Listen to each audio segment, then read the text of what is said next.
Another luto serye na naman sa probinsya. At ito nga yung ating ulam for tonight. Bali magigisa lang pala ako ng papaya tapos lalahukan ko ito ng sardinas. Habang nagigisa nga ako dyan ay panay sayaw nung dancer sa likod ko. At yun nga guys, gusto niya ring makita sa camera. Anyway, ginisa ko na dyan yung garlic powder, tapos hindi ako masyadong lalagay ng sibuyas at isinunod ko na dito yung ating sardinas. Nilagyan ko ito ng kaunting tubig, tapos nung medyo kumukulo-kulo na ay inilagay ko naman at isinunod itong aking mga papaya. Hindi masyadong pantay yung pagkakahiwa ng aking mga pamangkin sa papaya, kaya naman yung iba ay luto na, yung iba naman ay hilaw na hilaw pa. After mga 30 minutes ng pagluto, ayan nakaready na yung tasa ng aking pamangkin kasi as usual, bibigyan natin sila ng pang-ulam.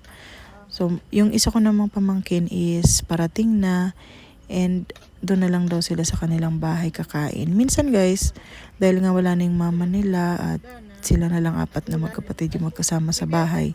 Pag sinabi ko na kumuha na sila ng mga plato at makisabay na silang kumain dito sa amin ng aking anak at brother, ay okay naman sa kanila. So ayan, kanya-kanya na nakuha ng pagkain. Ito, simple lang yung ulam namin for tonight pala. Puro panay ginisa or ginataang gulay na merong sardinas or di naman kaya ay may kapartner na tuyo yung ating mga ulam. Kasi nga hindi pa ako nakapag-grocery at since malayo din naman yung palengke dito sa amin.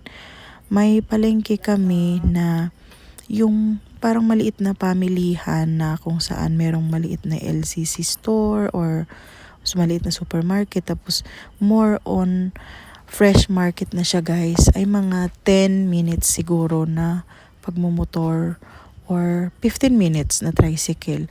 Tapos yung isa namang sunod na town kung saan doon makikita yung mga malalaking supermarket like Save More, Pure Gold, ayun naman ang matagal puntahan kasi kailangan naming mag-tricycle tapos mag-abang ng jeep.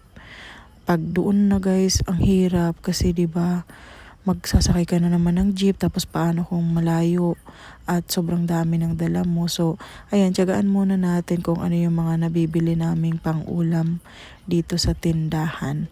So, anyway, ayan, kain na tayo at yung matitira nito ay isave ko naman bukas para sa aming almusal kasi ako'y magsasangag ng kanin tapos magluto ng tuyo at masarap itong ipare sa matitirang gulay. Yun lang, salamat!